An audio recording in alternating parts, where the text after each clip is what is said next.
கர்த்தரும் பாருங்க, சாதுரியத்திற்கு சாமர்த்தியத்துக்கெல்லாம் ஆண்டவர் ஆசீர்வாதம் கொடுக்கறது இல்ல.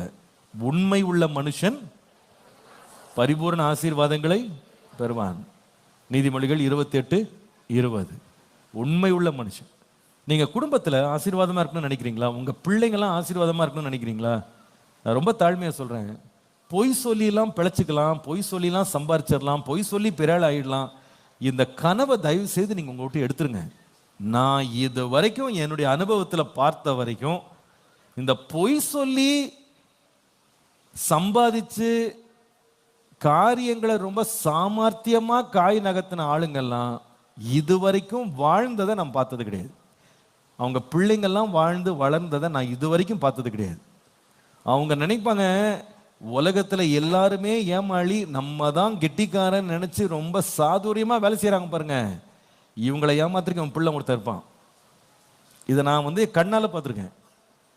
எல்லாத்தையும் மொத்தமா சுரண்டி எடுத்துட்டு எல்லாரையும் ஏமாத்தி பிழைச்சு எல்லாம் சேர்த்து சம்பாரிச்சு என்கிட்ட தான் எல்லாருக்கும் நினைக்கிறாங்க பாருங்க. அத்தனையும் நாசமாக்குறதுக்குன்னு ஒருத்தன் பின்னாடி வருவான். மொத்தத்தையும் எடுத்துட்டு போயிட்டு இந்த ஏமாத்துறவங்களை ஏமாத்திட்டு ஓடுறதுக்குன்னு அவன் இருப்பான். இது நடக்கும், இது உண்மை. உண்மை. நீங்க பைபிள்லே படிக்கலாம் இதை பத்தி. யாக்கோபு ரொம்ப பெரிய கில்லாடி நினைச்சுக்கிட்டான் தானே. அப்பாக்கு கண்ணு தெரியலன்ன உடனே உள்ளே போய் அண்ணன் பேரை சொல்லி அண்ணனுக்கு வர வேண்டிய ஆசீர்வாதத்தை திருட்டுத்தனமா எடுத்துட்டு ஓடிட்டான்.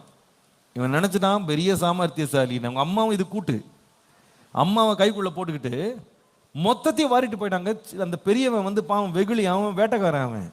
அவன் நிக்கிறான். டேடி எனக்கு ஒரு பிளஸ்ஸிங் இல்லையான்னு கேட்டா, யார்ப்பா நீனு? அப்பதான் அப்பாவுக்கு புரியுது கண்ணு இல்லாதவருக்கு. இவன் சின்னவன் எல்லாத்தையும் வாரிட்டு போயிட்டான்னு. கடைசியில் அவரு பதறாரு. இவன் கத்துறான், எனக்கு ஒரு ஆசீர்வாதம் கொடுங்கன்னு. ஒரு ஆசீர்வாதம் இல்லப்பா, எல்லாமே எடுத்துட்டு போயிட்டான். எவ்வளவு வேதனையா இருந்திருக்கோங்க. கொலவெறி பிடிச்சு அலைஞ்சான். எங்க அப்பா இறந்த உடனே என் தம்பியை கொண்டு போடுவேன்னு. ஆனா ஏதோ தப்பிச்சு ஓடிட்டான். அவங்க அம்மா காப்பாத்தி விட்டாங்க. உயிர் பழிச்சுக்கிட்டான். ஆனா வாழ்க்கையெல்லாம் உபத்திரப்பட்டான் தெரியுமா? ஒவ்வொரு பகுதி அவன் லைஃப்ல பாருங்க, அவன் அழாம எதையுமே சம்பாரிச்சது கிடையாது. கர்த்தர் அழ விடாம அவனை வாழ விடலை. அழுதுதான் அவன் வாழ்க்கையை வாழ்ந்தாங்க. அவன் அழுதுதான் வாழ்ந்தான். இவங்க அப்பா கண்ணு தெரியாத போது, கண்ணு இருண்டு போகும்போது அப்பாவை ஏமாத்தினான். இவனுக்கு வந்தான் பாருங்க ஒரு மாமா ஒருத்தன், கரெக்டா இருந்தான். இருட்டு நேரத்துல மனைவியை மாத்தி விட்டாங்க. அவன் எப்படிப்பட்ட கில்லாடியா இருப்பான். அவங்க அப்பாவாவது கண்ணு தெரியாம ஏமாந்து போனான். இவன் பார்க்கும் போதே ஏமாந்தான் பாருங்க. இருட்டு நேரத்துல மனைவியை மாத்தி விட்டாங்க. காலில் எழுந்தோடனே பார்க்குறான் மனைவி வேற ஆளா இருக்குது. அப்பதான் அவனுக்கு புரிஞ்சிருக்கும், அடாட நம்ம அப்பாவை குருட்டுத்தனத்து நேரத்தில் ஏமாத்தணும். நம்ம கண்ணு பார்க்கும் போதே ஏமாத்துற ஒருத்தர் இருக்கான் பாரு. நம்மளை ஏமாத்துற ஒருத்தர் இருக்கான். மாட்டினானா இல்லையா? கடைசியில் பிறந்த பிள்ளை எப்படிங்கிறது தான் 10 பேர் சேர்ந்து கண்ணு தெரியும் போதே அப்பாவை ஏமாத்தினாங்க தெரியும்ல. சொந்த தம்பியை 20 வெள்ளிக்காசுக்கு வித்துட்டு பாக்கெட்ல எல்லாரும் ஷேர் போட்டுக்கிட்டு அப்பாட்ட துணியை காட்டுறான். காட்டிட்டு ஒரு துஷ்ட மிருகம் அவனை கொன்று போட்டது, இதுதான் உங்க பையனோட ட்ரெஸ்ஸா பாருங்கன்னு இப்படி கதை விடுறான் பாருங்க. கதை இதை எல்லாரையும் ஒரே ஏமாத்தி உலையில போட்டவர் நம்மனார் பாருங்க. அழுதார், ஓன்னு அழுதாரு.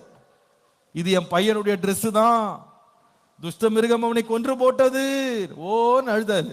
இவனுங்களும் இவர் அழுறாரேன்னு கூட இறக்கம் வரல பாருங்க. ஒரு பயலுக்கா வச்சா இறக்கம் வரல. ஒரு நாள் அப்பா வாழ விட்டான். இப்ப அழுதானா இல்லையா? அழுதான். உண்மை கேடு மட்டும் குடும்பத்தில் இருக்கக்கூடாதுங்க. ஏங்க வாழ போறது கொஞ்ச காலம். என்ன சம்பாரிச்சு என்ன வாரி எடுத்துட்டு போறோம்னு நினைக்கிறீங்க? மனுஷன் இருக்க போறது கொஞ்ச நாள். அவனோட வாழ்க்கை புகைய போல இருக்கு, புல்லை போல இருக்கு. இன்றைக்கு இருக்கிறான், நாளைக்கு காணாமல் போகிறான். அவன் இருந்த இடம் கூட அவனை அறியாமல் இருக்குன்னு பைபிள்ல போட்டிருக்கு. நிர்வாணியா நிர்வாணியா போறாங்க.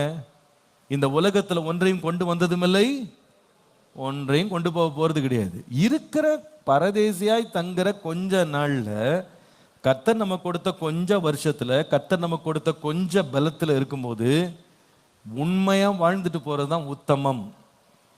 நீங்க உண்மையா வாழ்ந்தீங்கன்னா கர்த்தர் ஒரு கேரண்டி கொடுக்குறாரு, ஒரு இன்சூரன்ஸ் பாலிசி உங்க மேல போடுறாரு. என்ன இன்சூரன்ஸ் தெரியுமா? Family insurance.